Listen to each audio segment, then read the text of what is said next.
औज़ुबिल्लाहिमिनश्शैतानिर्रजीम बिस्मिल्लाहिर्रहमानिर्रहीम। वैसे तो पाकिस्तानियों के आज हालात बड़े मुश्किल हैं, लेकिन इस दुआ के साथ कि अल्लाह ताला हम सब की मदद फरमाए, आपको प्रोग्राम में वेलकम कहते हैं। ख़वातीन व हज़रात, सियासी शतरंज की चालें चलने वाले बड़े मसरूफ़ हैं, मशगूल हैं। दूसरी जानिब कौम के सिपाहसालार जनरल आसिम मुनीर मईशत की बहाली के लिए सरगर्म नजर आ रहे हैं, लेकिन इसकी तफसील हम आगे चल के डिस्कस करेंगे। पहले आज की कुछ और दीगर अहम खबरें भी शामिल कर लेते हैं। आज ग्वादर में पाक बहरिया का हेलीकॉप्टर गिरकर तबाह हुआ है, जिसे 2 अफसरान समेत 3 जवान शहीद हो गए हैं। हादसा फनी खराबी था या फिर तखरीब कारी, पाक बहरिया की जानिब से तहकीकात का आगाज कर दिया गया है। जबकि कराची में एक और खबर यह आई कि एक स्कूल के प्रिंसिपल को ज्यादती के इल्जाम में गिरफ्तार किया गया है। जो खवातीन को नौकरी का झांसा देकर ज्यादती करता, 25 से करीब वीडियोज उसके ऑफिस से बरामद कर ली गई हैं। सोचिए जरा, दिल पे हाथ रखें कि ऐसे शख्स के साए में वो बच्चे क्या तालीम हासिल कर रहे होंगे। उस्ताद तो माँ बाप के बराबर होता है, लेकिन हकीकत यह है कि आजकल माँ का भी तवाजुन कुछ ठीक नहीं रहा, जहनी तवाजुन। ये मैं इसलिए कह रहा हूं क्योंकि एक माँ ने कराची में अपने चंद दिनों की बेटी को 6ठे फ्लोर से नीचे फेंक दिया और फिर कहा गया कि माँ का दिमागी तवाजुन ठीक नहीं है और नशे की भी आदी है। हमें यह भी याद रखना चाहिए कि मुल्क में मौजूदा महंगाई ने तकरीबन पूरी कौम का ही ज़हनी तवाजुन खराब कर दिया है, सिवाय उन चंद खानदानों के जो कि पाकिस्तान के हुक्मरान कहलाते हैं। बेरोजगारी से परेशान मीरपुर खास के एक 24 साल नौजवान ने खुदकुशी कर ली।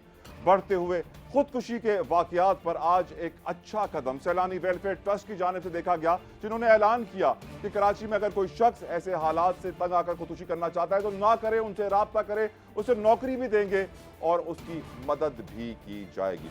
और एक और बड़ी खबर यह भी सामने आई कि पावर सेक्टर के मुलाजमीन को सालाना 22 अरब रुपए की बिजली मुफ्त दी जाती है। काश वो दिन भी आए, काश वो दिन भी आए जब हर पाकिस्तानी को मुफ्त बिजली मिले। मुल्क में जारी डॉलर का बुहरान काबू में नहीं आ रहा, बेकाबू हो चुका है। इंटरबैंक में डॉलर 305 रुपए 45 पैसे और ओपन मार्केट में 331 रुपए में फरोख्त हो रहा है। अंदाजा कीजिए। इसके बायस अदविया साज कंपनियां, फार्मास्यूटिकल्स अपना रॉ मटेरियल खाम माल मंगवाने में नाकाम हो गई, जिसके नतीजे में आज मुल्क में कैंसर, डायबिटीज और जान बचाने वाली दीगर अहम अद्वियात न सिर्फ महंगी तरीन हो चुकी हैं, बल्कि मार्केट से गायब हैं, शॉर्ट हैं। और तो और कराची वालों के लिए एक और इंतहाई बुरी खबर यह है कि बिजली 10 रुपए 32 पैसे बढ़ाने की दरखास्त नेपरा को भेज दी गई है।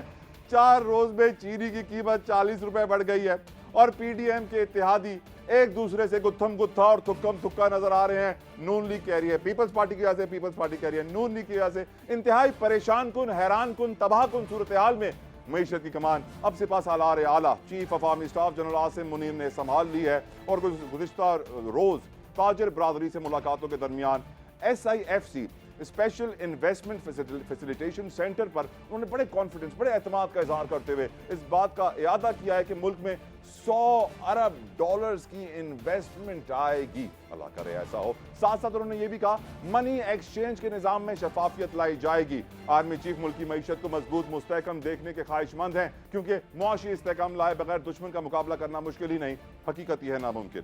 आर्मी चीफ की मुल्क के अहम कारोबारी शख्सियात से तवील नशिस्त में मईशत बचाओ इनकलाबी मिशन को कामयाब बनाने के अज़ाइम पर तफसीली गुफ्तगू में मुल्क से टैक्स चोरी, कल्चर, नॉन फाइलर निज़ाम, स्मगलिंग, रिश्वत खोरी, सिंध के करप्ट सिस्टम के खात्मे की भी यकीन दहानी कराई गई है। मगर क्या सियासतदान भी मुल्क की मईशत को मजबूत बनाने में अपना किरदार अदा करेंगे, या सारी जिम्मेदारी आर्मी चीफ पर डाल दी जाएगी कि वो करें? क्योंकि दिखाई यही दे रहा है कि शरीफ बरादरान लंदन में अपना कयाम बढ़ा रहे हैं और सियासी गुरूज इसे नून लीग की लिए खतरे की घंटी करार दे रहे हैं। और दूसरी तरफ पीपल्स पार्टी की दुबई में मुलाकातें उरूज पर हैं और एयरपोर्ट की स्टॉप लिस्ट में की फहरिस्त में नामों में इजाफे का सिलसिला भी जारी है। सियासत ने मईशत का बेड़ा गर्क कर दिया है, इसलिए ट्रेडिंग इकोनॉमिक्स की तारीन आदादुशुमार के मुताबिक पाकिस्तान महंगाई से सबसे ज्यादा मुतासरा दुनिया का 8वां मुल्क बन चुका है, जो कि मुल्क की तमाम सियासी जमातों की मुआशी कारकर्दगी का मुंह बोलता सबूत है। मुल्क में एक बुहरान खत्म होता है, दूसरा उठा लेता है। आखिर हम जा कहाँ रहे हैं? इस बंद गली में आने के बाद मुस्तकबिल क्या है, गुफ्तगू करेंगे चेयरमैन ऑल कराची ताजर इत्तेहाद अतीक मीर साहब से। अतीक साहब, thank you so very much for your precious time. Sir ये बताइए, हम किस गली जा रहे हैं, आखिर हम कहां खड़े हैं, क्या कोई रास्ता आपको नजर आ रहा है या नहीं? और जो आर्मी चीफ ने मुलाकातें की हैं ताजर बरादरी से, मुत्तमईन हैं आप? देखिए, हम कहाँ आ चुके हैं, समझ ले कि सामने एक बंद गली है। और मैं सबसे खतरनाक जिस बात को करार देता हूं, हर आदमी ये सोचता है कि आने वाले कल क्या होंगे। बदहवासी है, मायूसी है। जैसा अभी आपने खुदकुशी की बात की, यकीन जानिए, इतना मायूस इंसान मैंने अपनी 50 साला गुज़िश्ता 50 साल में नहीं देखा। यही सूरत हाल है कि किसी ने पिछले दिनों कहा कि अगर कोई आलिम खुदकुशी को जायज करार दे दे तो नेटी जेटी का जो पुल है, जो समंदर है, वो लाशों से पट जाए। तो इतने दुखी, इतने परेशान, इतने बदहवास लोग, सिर्फ एक महंगाई एक वाहिद अंसर है जिसने आज ये हाल किया कि लोग आज जिस तरह एक तंग दस्ती का की हालत में वो लुकमा खा रहे हैं, तो उन्हें नहीं लगता कि आने वाले दिनों में वो ये जो आधी रोटी खा रहे हैं ये भी उन्हें मैसर आएगी। इस हद तक लोग आने वाले दिनों के बारे में मायूस है। और वो हर बंदा ये चाहता है कि खुदा इस मुल्क से निकल जाने में मेरी मदद करें। जैसे एक वो कहते हैं ना कि भड़क के जान ना देता तो और क्या करता, कफस से और निकलने की राह क्या करता। तो इस वक्त हर आदमी या तो वो चाहता है इस कफस से मर के परवाज कर जाए या इस मुल्क से फरार हो जाए। ये कितनी भयानक सूरत हाल है। आर्मी चीफ ने बहरहाल बहुत देर की मेहरबान, आते आते 16 माह में कभी आप सामने आते, आप सर मंजर पर बेटर आते। लेट देन नेवर तो सर, जब ये ये भी तो पै कहते हैं दर बेटर पै लेट देन नेवर। देखिए, पीडीएम को खुला मैदान किसने दिया? पाकिस्तान तबाह हुआ नहीं है, इसे तबाह किया गया है। इतने माहिरीन है वो मुल्क लूटने में, अवाम की जिंदगी को जहन्नुम बनाने में। वो तजुर्बाकार है इस बात के, इन बातों के तजुर्बाकार है। आज हशाश फशाश को लंदन में बैठा है, को दुबई में बैठा है। इन्हें पकड़कर ठीक। इन्होंने तो एक दूसरे का पेट नहीं फाड़ा, एक दूसरे को सड़कों पे नहीं घसीटा। आर्मी से एक उम्मीद थी कि वो इन लोगों को हैंग कर देगी, इस अफरीद से कौम की जान छुड़ा देगी।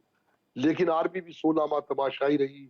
आज आर्मी चीफ ने जो कुछ भी कहा, खुदारा आज भी अगर वो जो कह रहे हैं उसका 25% भी कर दिखाएं तो कुछ दर्द का दरमा हो जाए, यानी कुछ जख्म भर जाए, यानी अतीक कुछ साहब, यानी उम्मीद यानी जागे। अतीक साहब आप कह आज रहे हैं क्या कि सरमायाकार, उन्होंने कहा क्या है कि 100 ताजिर, क्या अरब डॉलर की सरमायाकार। सरमायाकारी होगी, तो आपकी नजर में अगर 25 अरब डॉलर की भी सरमायाकारी हो जाए तो बहुत बड़ी बात है, ये कहना चाह रहे हैं? इसलिए बहुत बड़ी बात है, जिस मुल्क की जीडीपी सिफर आ गई, कारोबार ठप है और अनएम्प्लॉयमेंट की बड़ी तेजी के साथ एक सिलसिला चल रहा है। तो ऐसे में कोई भी पैसा निकालने को तैयार नहीं। हर बंदा ये समझता है कि वो अगर सरमायाकारी करेगा तो पैसा डूब जाएगा। अगर वो गोडाउन्स में माल भरेगा, जमा करेगा, तो उसका असासा मुंजमद हो जाएगा। इसलिए कि मार्केटों में सन्नाटे हैं, सर कारोबार सिफर हो गया। लोग सिर्फ एक घर से निकलते हैं, टमाटर, धनिया, अदरक, आ, आटा, इन चंद अशिया के लिए कि बच्चों को क्या खिलाएं, किस राइट तरह सर। पाले। मेडिसिन अभी आपने जिक्र किया, हर माफिया वो जाग उठा है। इस माफिया की कमर कौन तोड़ेगा? कौन सा अफरीद ऐसा है जो, चाहे वो दूध फरोश हो, सब्जी फरोश हो, फल बेचने वाले हो, सर क्या वो अनाज माफिया ही बेचने था? वाले सर वो हो, क्या चीनी माफिया ही था? बेचने वाले हो, क्या वो शुगर आज माफिया ही सारा था माफिया जिसके लिए माफिया चीनी कौन एक्सपोर्ट करने की रोकेगा? इजाजत दी गई? क्या वो शुगर माफिया था जिसके लिए चीनी एक्सपोर्ट करने की इजाजत दी गई? यकीनन हम तो देख रहे हैं कि ये माफियाज को बार बार मौका देते हैं। कौन देता है?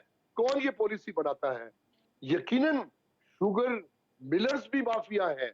और जिन लोगों ने ये पॉलिसियां शुगर और आटे से मुतालिक बनाई हैं, वो ये खुद यही लोग हैं जो इख्तिदार में बैठे हुए हैं। सर आप देखें, कौन कितने ऐसे लोग हैं जो इख्तिदार के मजे लूट रहे हैं और उसके बावजूद वो शुगर मिलें भी हैं उनकी।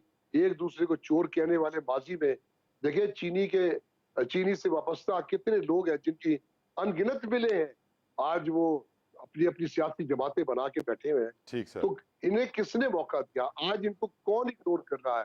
राइट। आज भी ये लोग जो कसूर पे मसरूफ है, तो क्यों नहीं इन्हें पकड़ा जाता?